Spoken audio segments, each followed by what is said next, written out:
Yo, what's up, guys? Hey, we're here, another episode from Nothing to Something. This is episode number 21.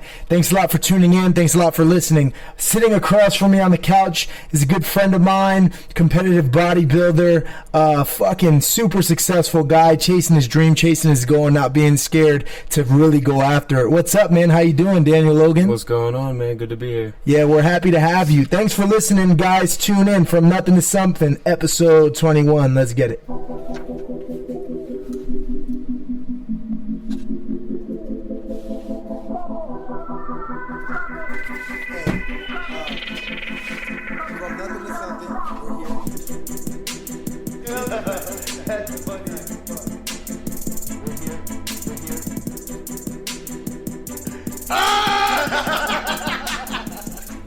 want to put mine up there?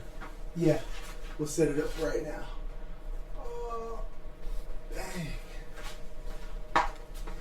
Alright, I think we're all set up. It's going to look funny. It's going to look weird on here, but the feed is a little bit wider. Okay. So it'll look good on the feed. Where you want yours, you're going to pull up your Instagram? Yeah, that's your Instagram's right here. Alright, let's go live on Instagram right there. Start live. And then I'll put it up there.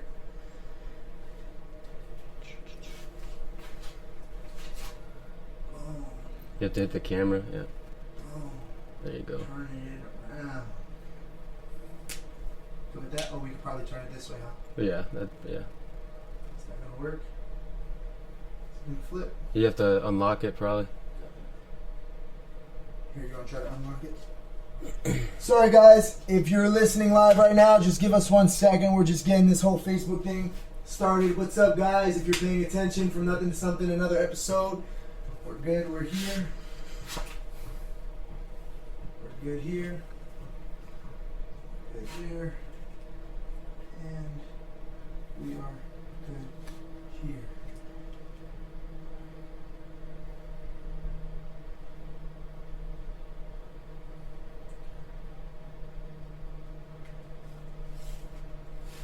Cool.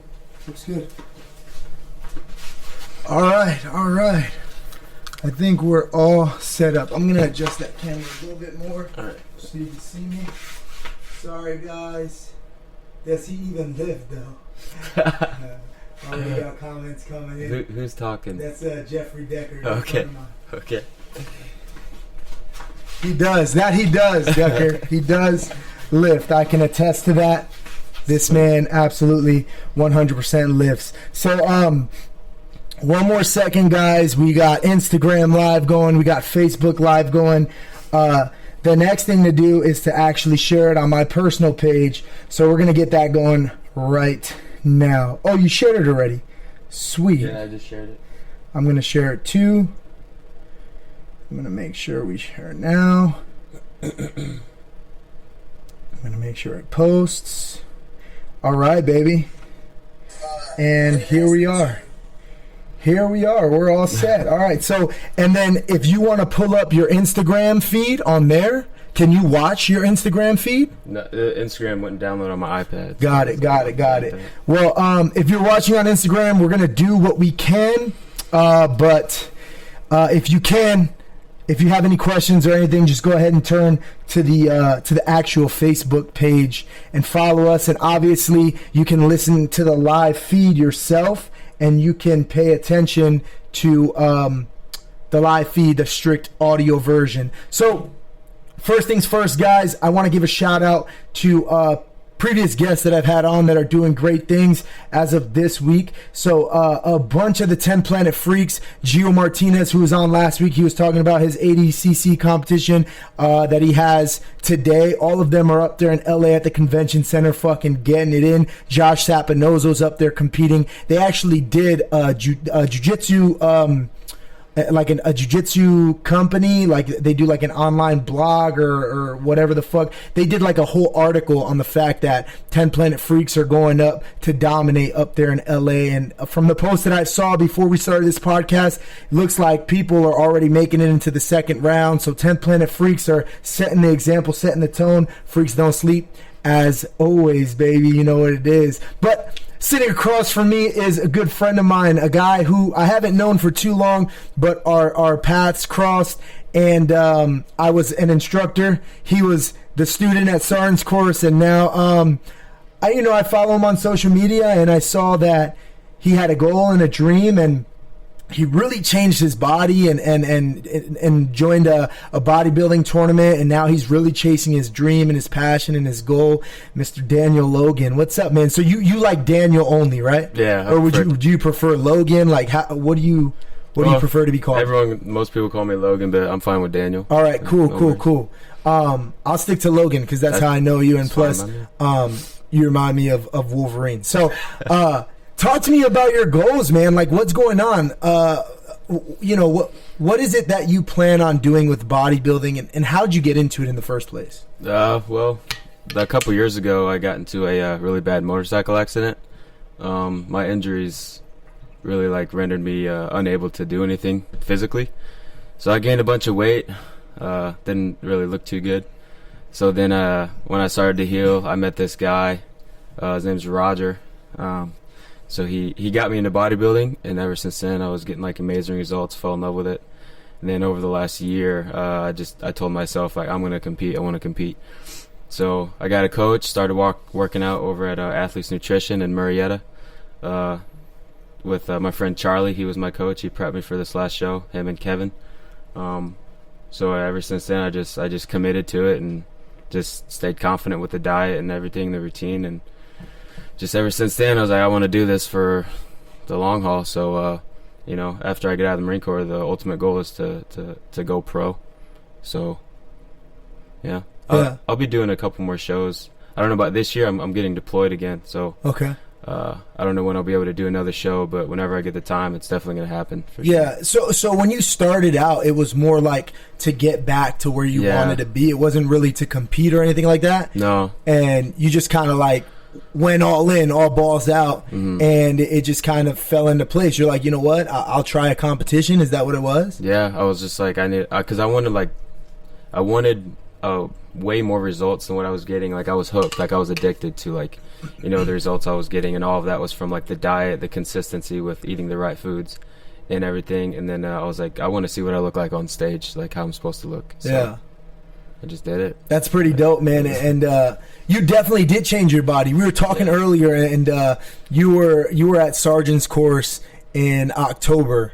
So in a matter of less than a year, you completely transformed your body. You know what I mean? You look like an average guy. It wasn't like you were a little guy. It wasn't like you were fat and out of shape, but not even an average guy, like an average looking Marine. You know what I mean? You were obviously in good shape, and you can PT work out better than the average bear, but just the way you transform your body, it was incredible, man. So what do you feel like the biggest piece of the pie is, right?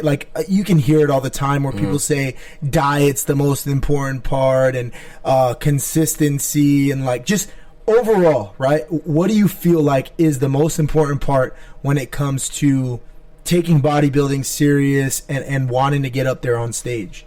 I think one of the biggest things, and I've seen this in my friends, they're like, I want to compete, but they don't make a deadline. They don't find a show that they want to do, and they don't say, I'm going to do that one. I'm going to start my prep right now. The biggest thing is just starting it and sticking to it.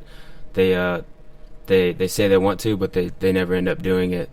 So I always encourage my friends, look at the schedules going on for this year in California or Vegas, the NPC shows, muscle contests, whatever. Find a show. I recommend. My first time was I started my prep half a year out. So a lot other people start at 10 weeks, 12 weeks. So I always tell people, find a show with a long enough way out so you can do a good prep and do it the right way. So just start it and just stick to it. Don't give up. So what's the right amount of time, right? So for instance, I've had a lot of MMA fighters on the podcast, on the show, and I do MMA myself, and traditionally as an MMA fighter, you want at least 8 weeks to prepare for a fight. you know, you have to be ready all the time because you have last minute calls, you know, we're 2 weeks out for fights, whatever. But 8 weeks is like a perfect training camp. Some people even get 12, you know what I mean? But I know, like, as an up and comer, an 8 week camp is what you want. What would you say is the right amount of time for a camp to get on stage for somebody that's like in like somebody that's like in average shape? You know, they're not in great shape, they're in average shape. What would you say is the perfect amount of time for them to get ready to do their first show? I would say at least like maybe 20 weeks, you know, at least, because, you know, I did about that, about 20 weeks. 20 weeks, that's, what is that? That's fucking... It's like 5 months. 5 months? Yeah, so I took about 6 months. I started my official prep after I graduated from Sergeant's course in October. So from October to March, that was my 6 months. But I did it just like that, just because I wanted allow myself plenty of time to do it the right way. But for an average person can do it in maybe even 10 to 12 weeks. Yeah. It just depends on how their body looks at that time. Right. You know? So. Right. Now, the biggest thing I want to point out to the listeners at home, everybody that's paying attention, one thing I just want to say, man, and I want to, you know, comment on you is a lot of people talk shit, right? A lot of people talk about doing things, chasing their dream and chasing their goal. And I hear it all the time. In the gym, you know, people who hit me up that want to be on the podcast, or, you know, you see it on Facebook, or, you know, in the Marine Corps. Everybody has a goal and a plan, and this is how they're going to go about it. I've even been guilty of doing that myself, right? So I remember, like, when you were at the end of the sergeant's course, you literally said, I'm excited, you know, we're going to start my meal prep, I'm going to do a show in a couple months, I got my coaches, this and that, blah, blah, blah. And I literally did what I do to everybody because of experience and knowledge and how most people are. Right. And I just kind of was like, that's cool, man. All right, moving on. Because, you know, everybody talks shit. But you literally, like, stepped up and you executed. You know, I even hit you up a couple weeks before your show looking for some help for a security gig that I had. And, you know, you're like, sorry, man, I'm just out for my show. I just can't do it. That's too late. I have to get sleep, have to get up and go to the gym. And I just want to commend you for that, man, because in my experience, that's the biggest, you know, challenge that people face, is actually being consistent and following through with their plan and the goals that they want. Yeah, absolutely. And those of you that are new to the podcast that are listening, I want you to understand something. This whole podcast, this whole thing, it got started because I wanted to do a podcast, but I wanted to influence everybody. I wanted to do a podcast where I wasn't just on here talking shit and making jokes and making people laugh. I wanted to do something where I can impact the world in some way, shape, or form. Those of you who know me, you know I'm a very passionate person, and I have I'm very ambitious, and 9 times out of 10, I don't follow through with everything I want to do, but you know, I take steps in the right direction. And I started this podcast because I wanted to influence people and show them that if you have a goal or a dream, you can fucking make it happen. The only thing holding you back is yourself. You know, you're the only one standing in the way of your goal or your dream. If you have a job that you fucking hate, that you don't like, how are you going to change it? Because you're the only one that could ultimately influence that can ultimately impact that. A lot of people sit there and they complain about their situation, but they never really want to do anything about it. And it pisses me off. And again, I run into tons of people like that, and I hate it. So what I wanted to do was have a podcast where there were successful people like yourself that were really digging in deep and going after and chasing their goal and taking those chances. You know, that you took a huge step, bro. Getting on stage is probably the hardest part of competing, especially for your first time. I tell people that all the time. When it comes to jiu-jitsu, the hardest part is stepping on the mat for the first time. Everybody says, I'll wait till I'm in better shape to try it. Everybody's like, oh, I'll wait, you know, and it doesn't fucking work like that. Yeah. Time keeps going, and time's going to pass you by, and eventually you're going to wake up one day and you're going to hate yourself because you let the opportunity slip. And I wanted to have you on the podcast, man, because I saw that not only did you stick to your word and you got on stage, you executed, but you also placed, man, and that was just an incredible feat to me. And that's why I reached out to you and I wanted to have you on the podcast. So what was that like, man? Talk to me a little bit about like your nerves going into the competition. Did you feel like you weren't ready? Did you feel like maybe you weren't going to do as well as you thought? What was your mindset like? Well, I wasn't nervous at all. The only thing that I wasn't too happy about was the way I looked when I actually stepped on stage. Because the previous night, like I was real dehydrated from lack of water. And I woke up in the middle of the night to go to the bathroom. And after I went to the bathroom, I passed out. I just hit the deck. And I woke up to my wife like, Daniel, like, what's wrong? I'm like, I had no idea what happened. So like I passed out. So I drank some water, and then my body kind of held on to a little bit of the water weight. So I wasn't too happy about that because that put me, behind everybody else because they're all dry and looking good. And I had some water weight in my stomach coming up on stage, especially in the finals. And but it's nerves, I wasn't really nervous at all. I just went out there and pretended like, I was at my gym doing my thing. And it's like, especially with the lights, they're so bright, I couldn't even see the audience. So that kind of helped, Oh, so, yeah, that's true. That's so true. I couldn't even, I could hear my wife and my friends and my coaches like screaming and cheering for me. But as far as nerves, I couldn't even see anybody. So, I mean, it was a great experience. I was kind of shocked that I placed because I wasn't expecting 18 athletes in my class to be competing. There was other classes that only had like 3, 4, 5 athletes.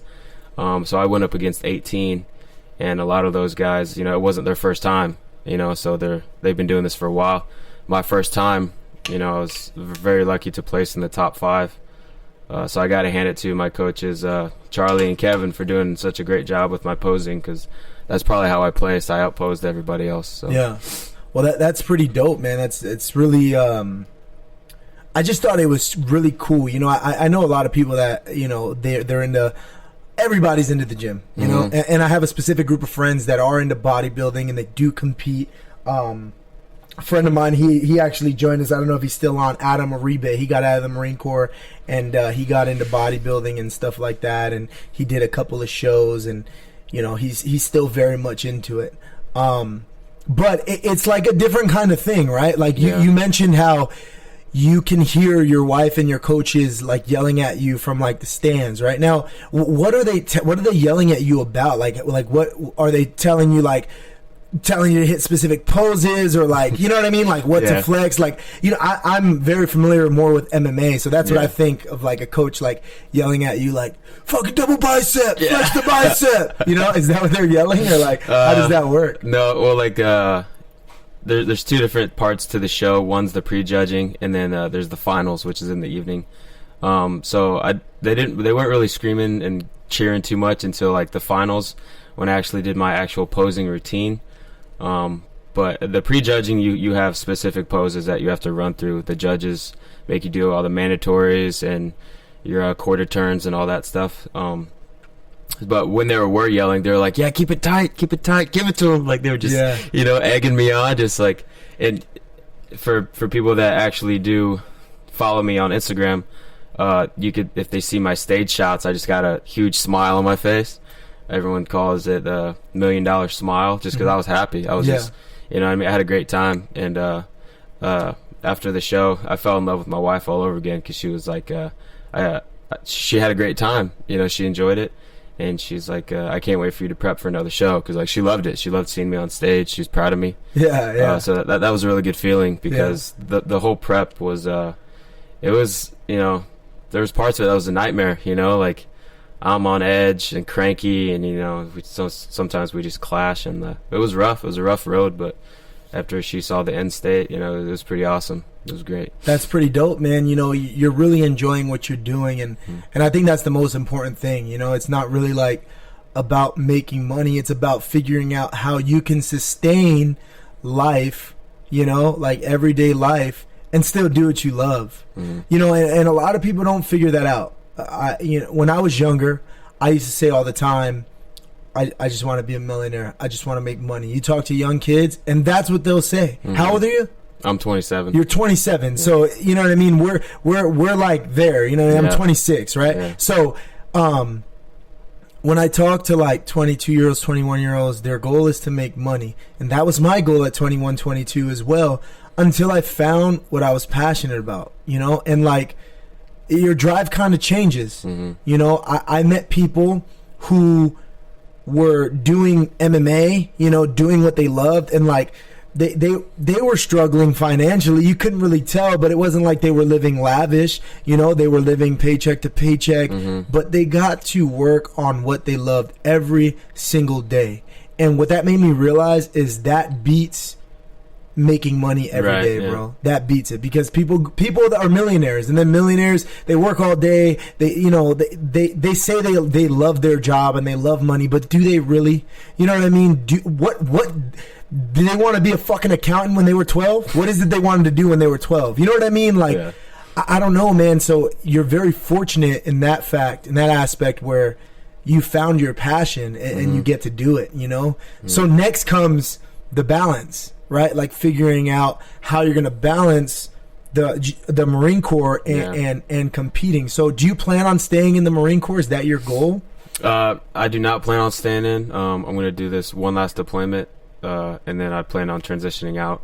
It was, I got very lucky being able to do this competition while I was in, because my unit went to the field like 3 or 4 times during my prep, and all I pretty much did was ask. I was like, can you please not send me? You know, trying to do this competition. I've been going to the gym nonstop, dieting for almost a year now. You know, I'd really like to do this. And I didn't go to the field. So I got lucky. And a lot of Marines were, they were butthurt. Yeah. Sergeant Logan didn't have to do shit. I know. Okay, well, I look better than you. Like, fuck you.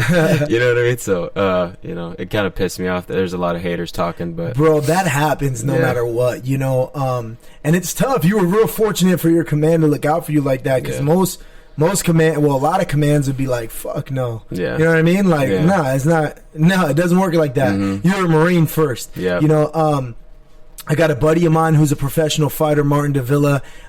He was in the Marine Corps, and he used to always tell me how his command made him go to the field, even weeks out from fights. Yeah. And he would be like up late at night, early in the morning, before a shift or after a shift, and he'd have one of his Marines get up with him and hold mitts.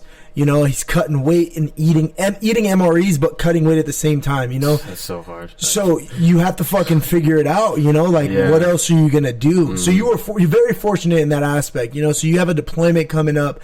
What deployment is it? Is it like combat? Is it in the... Okay, so you're going out there to... one of the countries in the Middle East. Mm-hmm. All right, cool. So you're going out there to the Middle East. We're trying to be careful, right, with OPSEC and shit. I'm like, how do I ask this question without giving shit away? Yeah. Anyways, all right, so you're going out there to handle business and do what you got to do. Do you plan on, like, you know, trying to stay on it as best you can, or are you just going to kind of let go and then worry about it when you come back? What's your plan with that? Well, I mean, obviously the mission has to come first over there, but... absolutely, I'm gonna try to just do everything I can to stick with it while I'm over there. Yeah. And then when I come back, depending on how much time I have left, I'd always have to talk to the wife when I get back, you know, because you never know what could change. But I definitely plan on sticking with it, just trying to pack on as much muscle as possible and just try to look as good and as lean as I can while I'm over there. And then when I get back, you know, see what happens. If I got time to do another show before I transition out, I'll do another one. If not, I'm going to start job hunting. Yeah. Because I might be staying out here for a couple years, so she could go to nursing school and do her dream, finish her passion. So well, it's crazy, man, because I'm at that stage right now. I'm fuck, man. My terminal starts May 26th, so I got a couple weeks left in the Marine Corps. I only have 6 paychecks left from the Marine Corps, so it's getting close. Yeah. But you know, I decided to do the same thing, man. Get out and pursue my passion, and it's crazy because everything that's been going on and the process of getting out has taken away from me being able to do my passion more than just staying in the Marine Corps. Yeah. But I know it's kind of worth it. You know, it's kind of like money in the bank. You know, I kind of have to focus right now because, like you said, finding a part-time job. I'm going to be going to school full-time. So just and I have a part-time job on the weekends. So just being able to fucking balance it all, I'm still kind of figuring it out. You know, like it's hard. Figuring out school right now, and then fucking last night I worked at the club and I got home at 3, and then I was up at like 9, got some food in me, took some coffee, went to the gym. I went and I sparred this morning at 11, came back here, kind of paid some bills, got some more food, set up for the podcast, and now we're here. You know, time goes by fast, but you're gonna be able to do it, man. You know, it's gonna be really stressful. It's gonna be fucking crazy when you start making the transition. But the biggest thing is just remembering your goal, man. Remembering what that was like up on stage. You know, that's what I think about. I think about for the 2 fights that I had, I was able to take leave for like 2 weeks, right? So like 2 weeks before my fight, so I could really focus, really push it, lose as much weight as I can, like just really fucking grind it out. I think about combining those 2 weeks where my focus was the gym and then actually fighting fight day after the fight, just feeling the feeling of accomplishment. You know, I lost one, I won one. And that's what motivates me. That's what I want to fucking do, you know? I mean, my body's only going to be able to take so much of it, you know, but that's what I want to do, and that's what you got to remember, bro. You know, like you said, that feeling you fell in love with your wife all over again, you know? It was and great. Like, it's cool because you see, like, the fruits of your labor. Yeah. You know what I mean? Like, regardless, even if you didn't place, it's like you did it. Yeah. You know, you got up there and you performed and you had fun and everybody's fucking proud of you. Everybody wants to take pictures with you, right? You know what I mean? Even when you win a medal, you know, you're like, hell yeah, like people, you know, like I know that feeling. You know, my girl, I'm sure it's completely different because it's more like, I'm glad you're still alive. You know what I mean? It's, I'm sure for her type of feeling, but yeah, man, that's fucking awesome, bro. So one thing I want to kind of focus on a little bit, since you're the first bodybuilder I've actually had on the show, and like talking to friends who do bodybuilding, is what's the difference in, like, because I know there's like physique and then there's classic. Yeah, like what's the difference of all that? How does like amateur and pro work? Like, talk to me a little bit about that when it comes to bodybuilding. All right, so there's the men's physique, right? They wear like the trunks and then the board shorts, and then there's the classic physique. They wear like they almost look like boxer briefs. That's what I did. And then there's bodybuilding. They wear like the I guess you could say man thong. Okay. You know, that's what they wear. And each category has different posing. Okay, hold on. So there's what's the first physique you said again? Men's physique. So men's physique, that's with the board shorts. Yeah. And then there's classic physique. Classic physique, which is like with like the thigh highs. Yeah. Kind of. Okay. All right. And then there's the classic bodybuilding. It's just bodybuilding. Yeah. All right. So one more time, man. I just want to men's physique, classic physique, and bodybuilding. Yeah. All right, and then it's literally like just the shorts that you wear, right? Yeah. You're like fucking board shorts, fucking thigh highs, coochie cutters. Yep. All right, cool. Yeah. All right, so go ahead, explain it. So each category has their different style of poses that they do to show off certain parts of the body. So like men's physique, they concentrate just on like the V tape of the body and the wide shoulders and the wide back. So a lot of their poses are different. Classic physique is just that real strong classic look, you know, obviously at everything, but they do certain poses that bodybuilding doesn't. Like bodybuilding does rear lat spread for a mandatory, you know, a classic physique does not. You know, the lat pose is not a just to explain to people that don't really understand it, when you say the rear lat spread, like turning around and like flexing your back, right? Yeah. Mm-hmm. Okay, so it's mandatory in bodybuilding, right? But not in the classic physique. No, you can do it in like your posing routine, right? But as far as the mandatories are just like ab and thigh, side chest, rear double bicep, front double bicep. things like that. Now, if you don't do one of these mandatory poses, are you disqualified? Like, how does that work?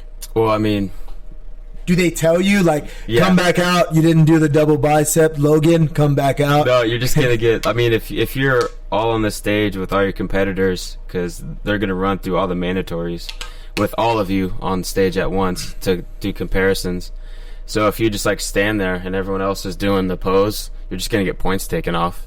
You know what I mean? You have no chance of winning now. So got it. So they call out the pose and everybody does it. Okay, so it's not like you go up there. So that's different then. That's when you're doing your own thing. That's when you do your routine. Yeah, in the finals at the end. Got it. Yeah. So in the beginning, they literally say double bicep and everybody has to do it and you're flexing. Yeah. And then you have to fucking smile. Yeah. Right? And how hard is it, like, to keep that smile, man? Are you, like, in pain because you cut all this weight? I know for MMA, bro, like, oh, fuck. Yeah. And then I seen the way bodybuilders cut weight. You guys have a lot more that you can do cutting weight-wise because you have to be so slim. But at the same time, you're still fucking flexing your body and cramping up. Like, what's that like, man? Well, it just depends on the conditioning. Like, I started my posing when I started my training. So the closer I got to my show, the easier the posing got. And actually, like, when you smile, it actually helps bring everything in tighter. If you, like, when you hiss, it, like, brings everything tighter. So it was easier for me to do that. So when I was up on stage, the reason why my smile was so damn big is because I was hissing a lot and trying to, keep everything so tight. Yeah. So it wasn't too bad. And so after, like, the weigh-ins the night before, if you don't eat carbs, and you will cramp up. So, like, I didn't really get too much cramping when I was in my posing routine or doing the mandatories or anything like that.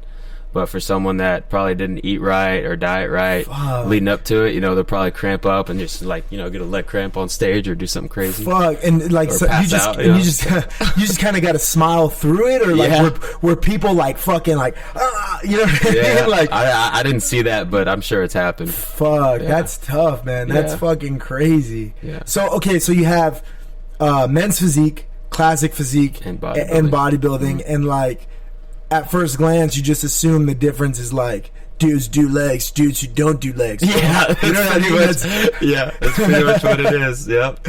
All right. Yeah. So, when it comes to that breakdown right now, what's the difference between amateur and professional? Right. So I don't know too much about it. I know, but in order to go pro, you have to get nationally qualified, so which means you would have to compete in a show that's a national qualifying show, and if you place, then you can go to a national show that year. So I placed at my national qualifying show, means I qualified for nationals. I intended on going to the national show in Miami in November, but with this last minute deployment, probably not going to happen. But if I was to go to nationals and place top 2, you would get your pro card. So with being pro, there's more money involved, sponsorships. Not really going to the Olympia for me. Never going to happen. Way too many tattoos. But I could stay a pro and just keep competing whenever. Money, sponsorships, free stuff, and then just keep doing it. So is that like a thing? Like, dudes with tattoos are never going to go to Olympia? Most likely, I'm not going to lie to you, but I'm pretty sure if you have a lot of tattoos, you're never going to be in the Olympia. So, do you know if there's people who have done it or tried it, or, like, you know what I mean? Like, why does that play a factor? Is it because of, like, the ability for your muscle to show with the lighting and stuff like that? Your tattoo kind of fucks it up a little bit. Yeah, they want you to have a clean body, So yeah. I do know one. He's a Marine, actually. Personally, I've only seen one tattoo on him, but he's competing in the Olympia this year. So I think you know him as well. Oh, Ricketts. Yep. Ricketts. Yeah. We're gonna have him on too. We're gonna have him on too. He's just, it's a lot of stress right now over there at the academy, man. So I kind of don't want to add. And he's kind of prepping for something. I didn't want to add a podcast to his list, not yet at least. But we're gonna have him on for sure. Yeah. Yeah, that's crazy, and he's a pro. Yeah, he's a pro. So when the national qualifiers, you have to place. Once you place, then you can go to nationals, right? You can compete at nationals. Now, when you go to nationals, if you place there, what's the next step? You get your pro card, and then I've never gone to a national show, so I don't really know. Yeah, but you're just you're going through the motions. Yeah, I'm still in the early stages of working up to the pro level. So that's the ultimate goal right now. That's my short term goal, is to go pro, and then we'll go from there. See, and that's interesting, man, because it seems like as a bodybuilder, the quicker you can go pro, the better off you are. Is that the case? I don't know. We'll find out. Well, what do your coaches say about it? Like, for instance, in MMA, right? Like, my coach says, he says if you get a title or, I think he says seven amateur fights, you can go pro. But realistically, you want to get as many amateur fights under your belt as you can before you go pro, because once you go pro, you can't go back. Yeah. And it's also a little bit different because I'm like fighting other professionals, so I need that experience. It's just it's a little bit different, right? But like when you go pro as a bodybuilder, you're competing against other bodybuilders, pros, right? Other pros. Yeah. But if your body's there, right? Like, so how does like what's the judgment call from your experience as far as like going pro and now we're not ready to go pro yet? Is it just like if you qualify, we're just gonna keep climbing? Well, I've had a few different conversations, and I even talked to Damien about it, and he was saying, as of right now, like, I'm not ready for nationals, which is a true statement. I'm not ready for nationals. It's a whole different beast. But if I was to somehow manage to go pro, and then my next show as a pro, it's going to depend, because like I could be going up against other pros that have been pro for 10 years.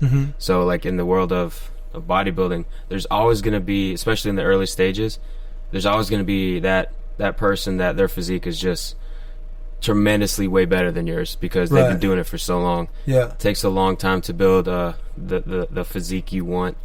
I've only been doing it for like about a year, so could I go pro if I wanted to bad enough? Absolutely. But with the going on deployment and everything, but it just depends, how bad I want it, and if I want to work harder than the guys next to me. So like, for instance, Damien, and he's the pro that we talked about, Damien Ricketts.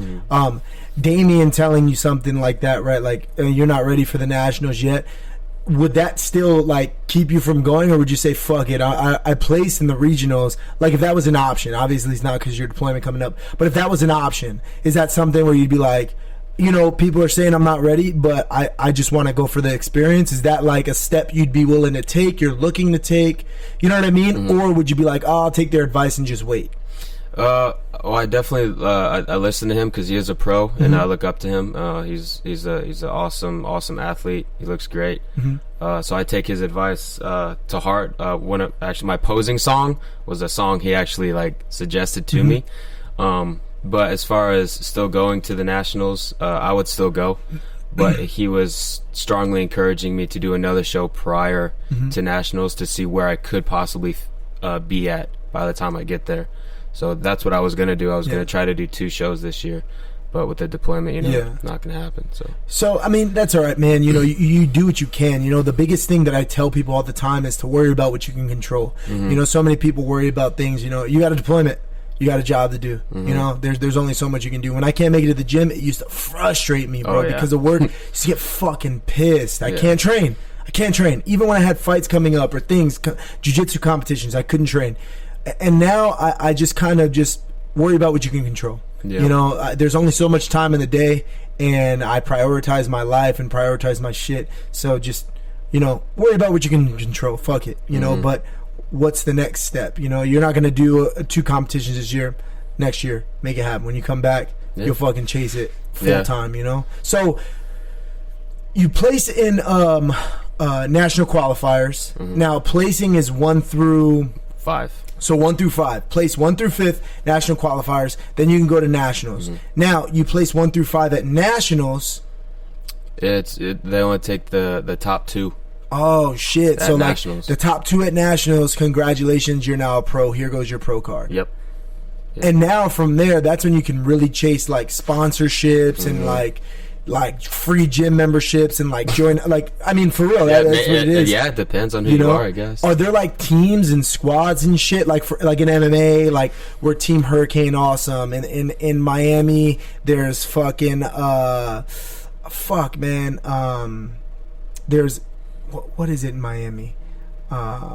They're in Coconut Creek. My mind's going blank. But like in Sacramento, Team Alpha Male. You know what I mean? Like, is there like bodybuilding teams that you like can join, that you're looking to join, or is it just like start the people who are with me from the bottom, the coaches that I have? That's what we're gonna roll with. I mean, it honestly, it all plays down to like it's a terrible world we live in now, because like if you don't have a lot of Instagram followers, you know, a company's probably not gonna look at you because there's not a lot of people looking at your page. But yeah, there's like, I know Damien, he's sponsored by BPI. Yeah. So you know, they have other professional bodybuilders that they sponsor. You know, Rich Piana's 5% Nutrition, who's actually apparently working on a contract for me.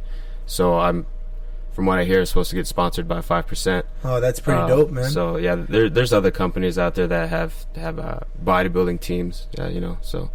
Damn, that's pretty dope, bro. Yeah, I'm looking forward to it. I'm just trying not to hold my breath because it's been a few weeks since they said they'll get it to me. So, bro, absolutely. But here's the thing. So, like, for instance, when I started the podcast, you know, and the podcast is a long way to go, but this is just an example, right? I reached out to everybody, like anybody who's anybody. I don't give a fuck. You're getting a message from me trying to get you on the podcast. You know what I mean? Like, I don't give a fuck. But like, big names said yes. Yeah. You know, and it fell through.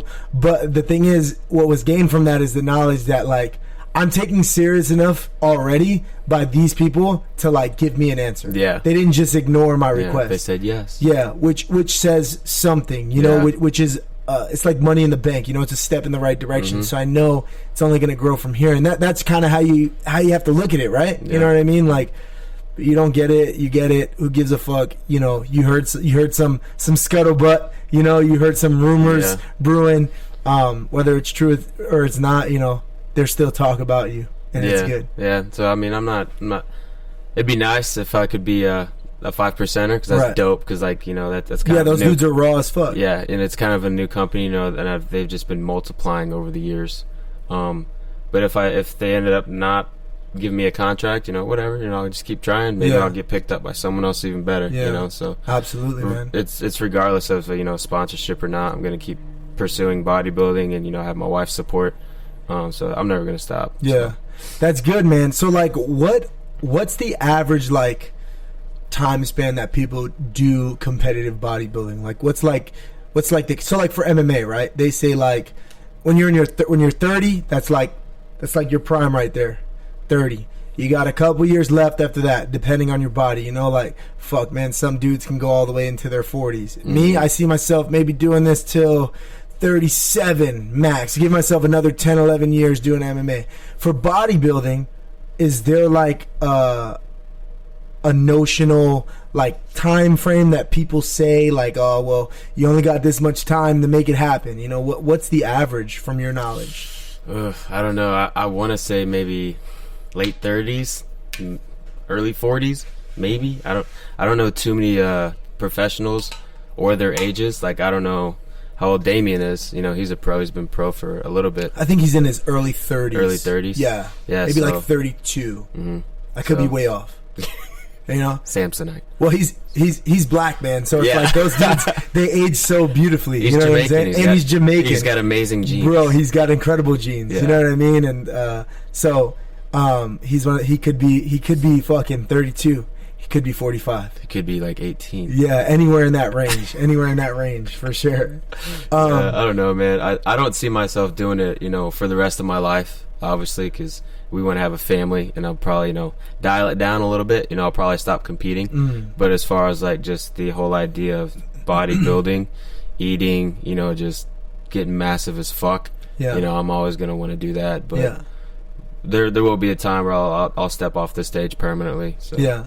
I told my girl, man, I told her already, when I'm done with MMA, I'm just going to get fucking huge. whatever it takes Yeah, to get man. huge. I'm just gonna get fucking yoked. Yeah. She wasn't too happy about it, but that's all right. She'll get over it. You know what I mean? Yeah, swole is the goal. Yeah, man. But you know, it's funny you bring up family. You know, family's important. Obviously, I have a family, man. I got kids and shit, and it happens so quick for me. Yeah. But at the end of the day, my goal is still my goal, and that's the priority. Are you scared? I know you want family because you brought it up. Are you nervous at all that might like slow down your goal, your end state, or are you kind of like, nah, not at all? If it slows down, like families, you know, like where does your priority sit with that? Well, after, you know, obviously my wife and my kids, when that happens, will be the priority. You know, I'm not going to make, you know, the stage number one over my family. If it slows down, you know, I got to take the kids to soccer practice. Yeah. Whatever. Yeah. You know, so that's going to be my priority. But, you know, I'm going to do everything I can to, like we talked about earlier, have that balance. Yeah. You know, so it's just going to depend on how long she wants to stay in school and whenever we want to start having kids. So. Yeah. It's just going to depend, man. But yeah, I'm definitely going to put my family first. Just remember, it's never the right time to have kids, man, no matter what. You're never going to plan it out. Yeah. Trust me. Yeah. It's just going to happen. It's just going to happen shit. When you least expect it. Fuck. I want to come back from Afghan, and I'm like, oh, yeah. Fuck. I know. I'm not going pro now. It is what it is, man. I mean, you know, it's interesting because, and again, everybody's different, and I'm not saying I disagree with you with what you said, right? But like, my girl knows, and everybody close to me knows and understands, like, love my family. You know, I do, and I do plan on being a great father. But to me, my priority is MMA. You know, once everything is set up with the Marine Corps, once I'm at a place where I'm like, okay, this is what's happening, and this is what I need to do. Once everything kind of slows down, I'm out full time. I'm just gonna be living in the gym, you know, and that's kind of what I want, you know. And sometimes Melanie struggles with it, you know, with that mindset and that thought process. But that's what it is, you know. I can't. That's just my mindset, you know. So it's interesting, you know, because there are people who can pull it off. You know, there are people who can balance more family time and still pull it off. There are people who say, I love my family, but I still got to make this shit happen. And they still, you know, their focus doesn't really change. So it's fucking interesting, man. Everybody's different, you know? It's going to be interesting whenever we get to that road, you know, having kids and everything, and how I want to continue bodybuilding. But it's been hard this last year because, you know, I never knew that I was going to fall in love with bodybuilding, right? I wasn't a bodybuilder when I met my wife, you know, so this has all been like new to us. Yeah. You know, so we're still trying to like work it out. Yeah. As far as, you know, that, you know, because it's been stressful, especially for when I was on prep. Oh man, it was, I took 18 days of leave, you know, to get ready, to get the final production ready, and it was tough, you know, sleeping in late, trying to get as much sleep as possible. You know, because when I was working, you know, I was never home. You know, never home. Like, I'd get off work, I'd go straight to the gym, train. After I trained, I would practice posing, you know, half an hour. Getting home at 9:30, you know, like I'd just shower and go to bed. You know, I never get to spend time with my wife, so it affected her and me. You know, so and that's I hear you, man, but it sucks, but it's the balance, you know. And everybody in a relationship knows that shit, you know. And it's crazy because some dudes do better in relationships than others, right? Like, I feel like I do way better in a relationship than I do not in a relationship because my coach told me, Gio, he said, no matter what, bro, if you're dealing with women, you're gonna have girl problems, whether you're in a relationship or you're like just kind of like hanging out with girls and like just like, you know, like meeting girls and shit. Like, that focus is still there, you know. And I do way better in a relationship because I have like one partner, you know, and I'm not kind of like running all over. And I don't know, it works better for me in a relationship. And some dudes say, nah, I don't do relationships, I just stay focused and just do my thing. And you really have to just kind of find that balance, like you said, you know. Like, for me, I know Sunday is like the day I dedicated to like family, right? Like, it's my off day, but I do everything I can with my family on Sundays, and during the week, bro, I'm grinding. Yeah, you man. know, Like I'm grinding Monday through Friday, bro. Like, man, like I said, when I was on prep, and she goes to school too, so like I never got to see her, because on those days she was at school, she was home late. I was already either in bed, or you know, she was just getting home at the same time I was, and like I just never saw her. So like we get to chit chat, you know, maybe 20-30 minutes when we're laying down in bed, you know. Yeah. And you know, lights out, wake up, do it all over again. Yeah, so and that's what it is, bro. You know, fucking wake up, go to work, go to the gym, home late, and then gotta get to sleep. Gotta get, you know, I'm home from the gym at like 9 p.m. So by the time I get something to eat, wind down, take a shower, get my shit ready for the next day, it's like 11 at night. You know? Yeah, you know, and I got to be up at fucking 5 the next morning. If I got to do morning cardio, that means I got to be up at 4. You know, so and then Friday is the worst. Friday's the worst for me because I get up early in the morning Friday, I do my thing, I go to the gym for a little bit, I do what I can, and then I have to rush to my second job on the weekends. I'm there till 3 in the morning. It's like a 24-hour day for me, you know. And then I'm up again Saturday. I got to be up at 9 to make it to the gym at 11. You know, so that's crazy, bro. It's a constant battle. But to be successful like you know, that's what you have to do. You know, I'm trying to balance MMA and work and finding a new job and a part-time job and setting up school and the podcast and a family. Yeah, that is a lot to handle, bro. But it's worth it. It's gonna be worth it. You know, it's money in the bank, bro. And you really got to grind. You know, fuck it, bro. You know, I do shit that I like. You know what I mean? That's like the biggest thing for me is like, I don't do things because I feel like I have to do it or I'm trying to impress people. I do things because I have a goal and a plan and I kind of want to do it. I just want to try it out, you know? So I commend you, man, for taking that step because that's huge, bro, especially being a Marine. And I can't say it enough, stress it enough to the people at home. They don't know what it's like being a Marine, bro. The hours that we work, it's like next level, you know? My girl, she'll tag me in memes all day long. And I'm like, how the fuck do you find time to do that at work? You know what I mean? Like, and nothing against her. You know, I know she works hard and shit, but like civilian workers, like they can find time to like kind of bullshit, you know? Like Marines don't, and we're working 12, 13-hour days every day. Yeah. And then you do what you want to do after that. After that. You show up, you fucking run your Marines, you're working all day. When your Marines go home, you can go home. Yeah. And then you can do what you want to do. Yeah. And then it's like 8 o'clock at night and you're like, fuck. Right. I can't fucking do anything anyway. Yeah, and if your Marine's confused or lost or having issues or depressed, you also have to deal with that 24/7, you know? Issues. So it's like, it's crazy, bro, being a Marine, and I'm always inspired when I meet other Marines that are chasing a side goal. They have a side hustle. Because, you know, your average Marine, man, they fucking go day in and day out, Monday through Friday. Yeah, they don't Marine do Corps shit. They chill at the barracks, drink beer, get fucked up on the weekends, and then that's it, bro. That's it. That's what we do. It's the same shit every day. Yeah, I'm fucking inspired by Marines who really are going after it, man, and trying to make shit happen, you know?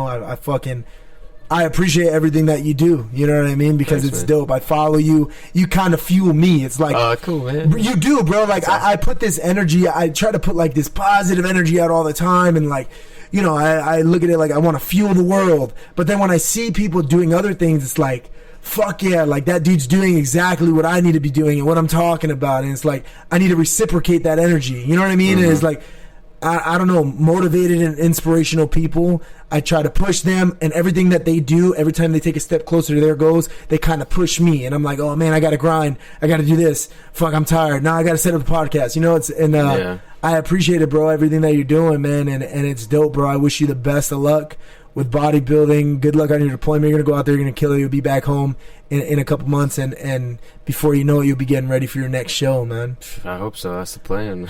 So one last thing, man, before we roll out, because we're getting close to an hour here. I just want to ask you, right? So I call it the from nothing to something moment, right? So those of you that are just tuning in, that are new to the podcast, if you're listening, just to recap, the podcast is called From Nothing to Something because the goal is to talk to successful people and whatever it is they're successful in, who are chasing their goal, chasing their dream, and hear their story and hear their struggles and hear the adversity they had to overcome, the obstacles they had to get through. the friction points that they met and how they got to where they're going and what their plan is to get to where they're going. And the whole goal is to inspire you, the listener, and show you that there are people who are chasing their dream and doing things that you want to do, and they're meeting obstacles that have stopped you, except they're overcoming those obstacles. They're pushing through that point of adversity to meet their goal. And there's people who do it day in and day out. And you're the only reason for your failure. If you have a goal or something, you haven't done it, you're not happy with your life, you're the only person to fucking blame. Everybody has issues that'll never go away. So I talk to successful people to inspire you to kind of go after your dream and chase your dream, right? So from nothing to something, I kind of call it the from nothing to something moment. It's like the point where you were like, you know what? This is what the fuck I want to do. I'm going to put all of my energy into this. I'm going to put all of my eggs into one basket. This is my fucking goal. What was the from nothing to something moment to you, right? For you and your goal, where you were like, you know what? This is it. This is what I want to do. What was that moment for you? Man, that's tough. Put me on the spotlight like that. Yeah, I know. That's the point. But just take a second, man. Yeah. Think about it. You know what I mean? Man, I don't know. Trying to think of when I had a no shit. Like, okay, when I first started my training for my show, like I didn't know like officially like, oh yeah, I'm fucking doing this until like about a month in, because like there's people that start show preps all the time and they're, and they're like, fuck it. There's somebody that started a show prep for the third time today. Yeah, today. Yeah, and so after being like so consistent, with the diet and everything, about a month goes in and I'm seeing like pretty good results. Like I'm losing body fat, I'm like looking better, getting vascular from my coach changed my diet every 30 days, and I was like, oh shit. So like the more results I was getting, I was like fucking hooked. I was like, I'm fucking doing this. Yeah. So I just, it was probably around November time frame, because like that was the big struggle, was Thanksgiving, and I'm like, fuck, I can't eat carbs right now, sorry. So I'm just like, so it was probably around November time frame when I started seeing some really good results, and I was taking pictures of myself, every week. Every week I was taking pictures of myself so I could see my results, because I don't notice them until I put the old one and the new one right next to each other. So I was like, fuck, I used to look like that? Yeah. It's fucking gross, So, so it was probably around then when I started like posting more pictures and everything, and I was like, oh yeah, I'm fucking doing this shit. So that's dope, bro. So it was actually like putting yourself into the fire, and seeing the results of the fire. So it was the actual pain and the struggle of your meal prep and your meal planning, that kind of said, this is it. Yeah, because it wasn't too bad at first, like before the prep I was like meal prepping and like whatever with it, but as far as when I actually started my dieting and my like no shit in-depth training, I was like, fuck, this sucks, but I look good, so I'm gonna do it. So that's dope, man. Yeah, that's dope, it's bro. hard. So that was your from nothing to something moment. That's the thing that you always think about, that makes you realize, this is the life. This is what it is. Yeah, it's what it takes. And like when I was looking back at my my stage shots, I look at how I used to look, and then I look at how I looked on stage, and I was like, fuck. Yeah, came a long way. That's pretty dope, man. So, that's pretty dope. Any shout outs you want to give? Any plugs you want to do, man? My gym team, Athletes Nutrition, all my boys and my homies over there. E-Man, Charlie, Kevin, Lissa, Jason, Jeremiah, all you guys, thanks a lot for being there for me, and obviously my wife sitting in there in your living room with your girl. I never would have got here without her. She's been the number one supporter. There's been times where I came home late and I'm like, I'm not fucking cooking for tomorrow, and she'll do it. So it never would have happened without her. That's good, man. We have my medal hanging up in our living room. Every time I look at it, I think of her. So. You seen my wall, right? Yeah, I seen it up there. I seen your medals up there. Trying to make me look bad. Nah, man. I've been doing it a little bit longer. I've been doing my thing a little bit longer. I got to get another fucking medal up there soon. Yeah, that's great, man. But yeah, man, the support of family's incredible, and I agree with you, man. My girl supports me every day, bro, and it's crazy. It's crazy what that will do for you. You know what I mean? So, shout out to everybody who tuned into the podcast. I appreciate having you on, man. I appreciate you coming through. I knew it was a long ride all the way down to Santee, but hopefully it was worth it, man. I had a great time talking to you, bro. So everybody at home, thank you for listening. Thank you for tuning in. From Nothing to Something, this is episode 21. Stay tuned. Next week, we're going to do another episode on Sunday. I'll post the dates.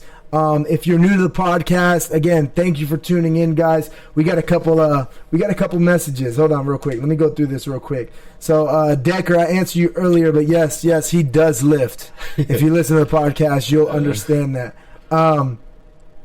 Elijah Williams, he said, good on you, brother. Justin Walton, yo, what's up, man? Oh, I know Walton. You know Walton? Yeah, that's these are your people because you shared it, so all their comments are coming up too. Adam Uribe, thanks for tuning in. He said at 1-5 we would have never got the freedom to not go to the field. I agree, man. It's fucking completely different. Louis Jablonski, Wolfpack. Okay, yeah, third LAR, Wolfpack. Yeah. And then Evan Borum. My boy, yeah. Man, I'm so freaking proud and happy, inspired by you, Logan. Thanks, brother. Logan doesn't lift. Love you, bro. Bruce Lewis said you don't lift. Yeah, that's my homie from 29 Palms. We used to ride together. Yeah, cool. My boy. Thanks a lot, everybody, for tuning in. Once again, the whole point of this podcast, the whole message is just to put that positive energy out there, those good vibes. If you have a fucking goal or a dream, stop being a pussy and go after it. Don't be a fucking douchebag and sit there and blame everybody else. It's your fault. You're the reason why you're not doing what you love. You need to go after the life that you want. Don't accept the life that was given to you. You can make your life go from nothing to something because people like Logan are doing it every day. Thanks a lot, guys. Thanks for tuning in. Thanks a lot, Logan. Thanks for coming out, man. We'll have you on again when you get back to talk about your next show. Sounds good. All right, guys. We'll see you next time. From Nothing to Something, Danny Mo's out. From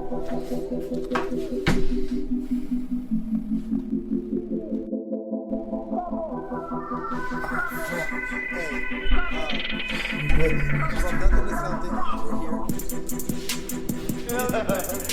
Guys.